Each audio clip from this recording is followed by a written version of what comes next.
It's no news to anyone that Hollywood is addicted to remakes. Over the past century, Tinseltown has pumped out new versions of popular media properties with zealous regularity.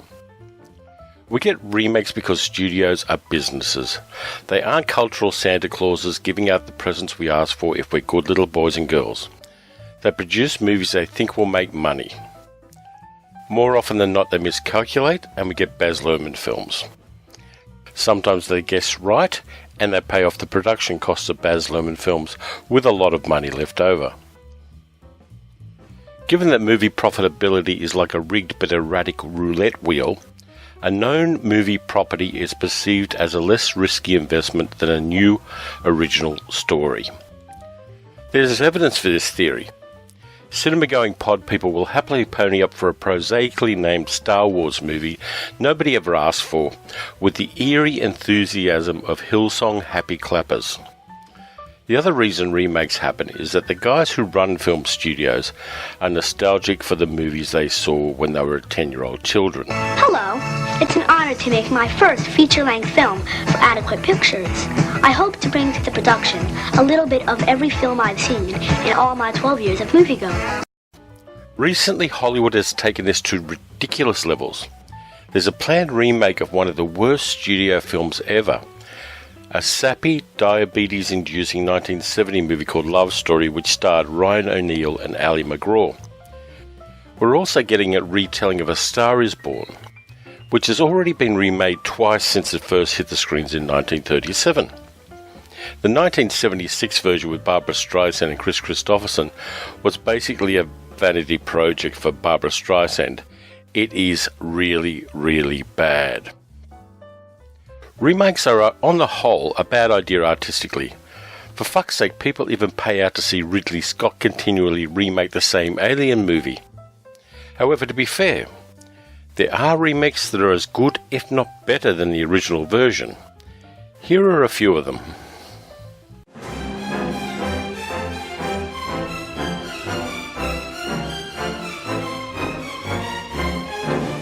Johnston McCulley's swashbuckling Hispanic Robin Hood first hit cinema screens in 1920.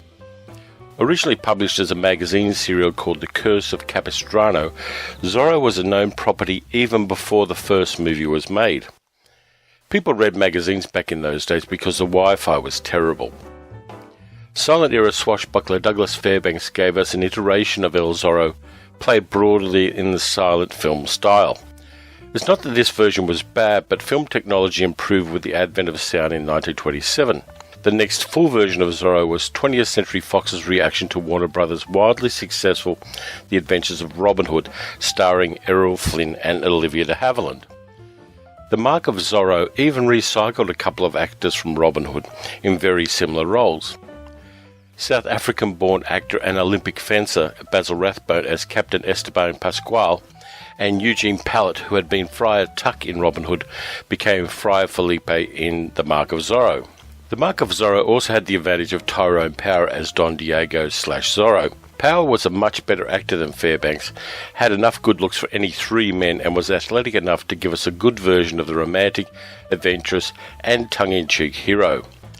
He and Rathbone had a great antagonistic chemistry, and their final sword duel is energetic, dangerous, and exciting. And there's also a great score by Alfred Newman to boost the film. This version also had a TV remake in 1974 with Frank Langella as the hero and Ricardo Montalban in the Rathbone role. It's a lot of fun, but the 1940 version for me is the definitive Zorro movie.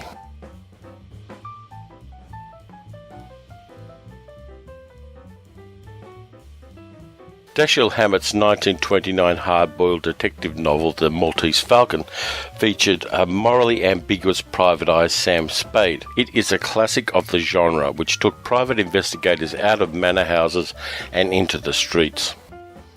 Hammett had been a detective for the Pinkerton Agency for 7 years, and so was writing from direct personal experience. He gave us a flawed, barely honest hero, a morally compromised love interest, and vivid and florid secondary characters, all hunting for the titular treasure. Warner Brothers bought the movie rights for the novel soon after publication, and in 1931 produced The Maltese Falcon starring Ricardo Cortez and Bibi Daniel. This adaptation had the advantage of being made before the censoring production code was imposed on Hollywood, so the gay subtext of the characters Wilma, Caspar Gutman and Joel Cairo is more direct than in the more famous adaptation. In 1936, Warner's decided to make a light-hearted comedic adaptation of the story with a film called Satan Met a Lady, starring Bette Davis and Warren Williams. The less said about this one, the better.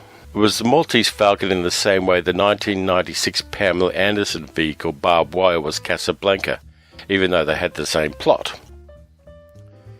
In 1940, the hard-drinking son of a famous actor, a screenwriter and former boxer called John Huston, got hold of the property and did it justice. The Maltese Falcon starring Humphrey Bogart, Mary Astor, Sidney Greenstreet and Peter Lorre is a classic. The script is tight, the characters vivid, and within the constraints of the production code, the adult nature of the original book survives. This version was lightning in a bottle. The casting was perfect. Huston used dialogue directly from the novel. He built tension with claustrophobic sets and contributed strongly to the birth of film noir. In the almost 80 years since, there hasn't been another version of this story. Even Hollywood isn't stupid enough to try to improve on perfection.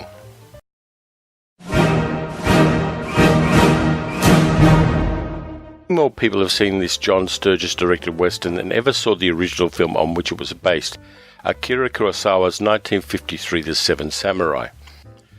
While Sturges' movie isn't better than Kurosawa's, the reinvention of the story of seven hired ronin helping a poor village defeat bandits, as a western, was a genius move. Sturges was no stranger to widescreen westerns. In 1956 he directed Gunfight at the OK Corral with Burt Lancaster and Kirk Douglas. 1 year after that, he gave us a modern western, Bad Day at Black Rock, with Spencer Tracy and Robert Ryan. See both of them right now, they're worth the effort. As with The Mark of Zorro and The Maltese Falcon, the casting of the Magnificent Seven was perfection. Yul Brynner, Steve McQueen, James Coburn, Robert Vaughn, Brad Dexter, Charles Bronson and Horst Buchholz gave us believable mercenaries going up against Eli Wallach's bandit Calvera. To top it off, Elmer Bernstein's iconic theme is one of the best ever written for a Hollywood western. This is a remake of a classic piece of world cinema which honours the original work. It spawned 3 sequels, each of diminishing quality, and a 2016 remake directed by Anton Fuqua.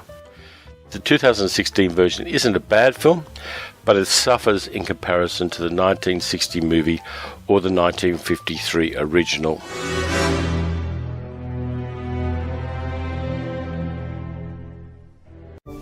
In 1952, a former journalist and naval intelligence officer wrote a novel in his home in Jamaica.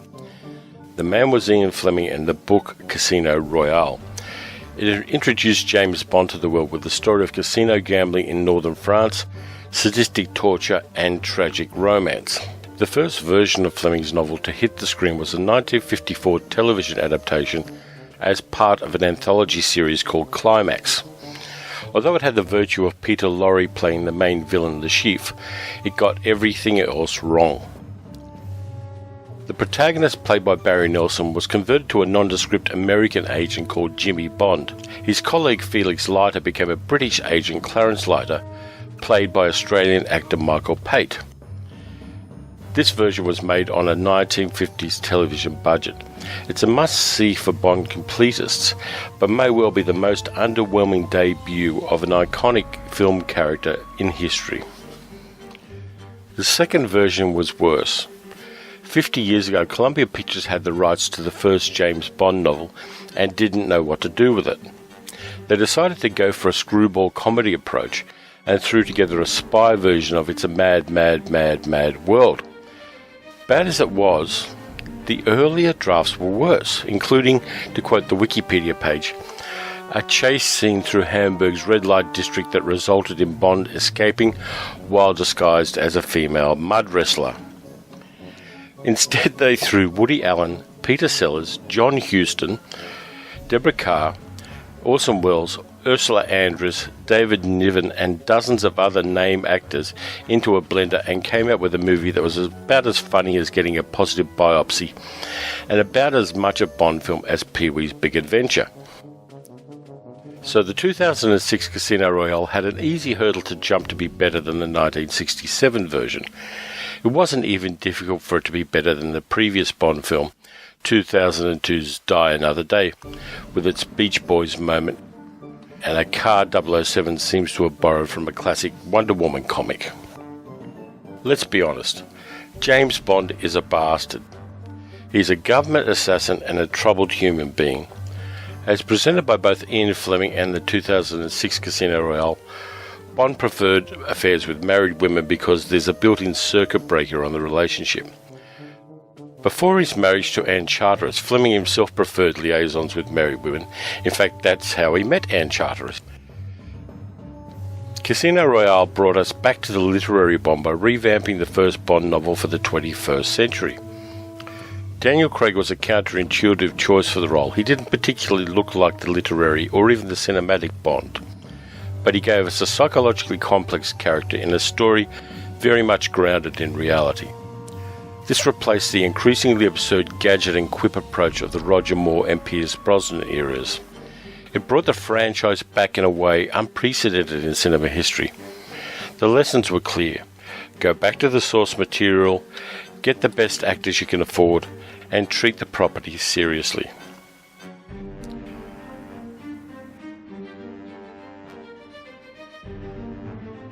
The 2017 version of Stephen King's It is the second most financially successful horror movie in history at the time of recording.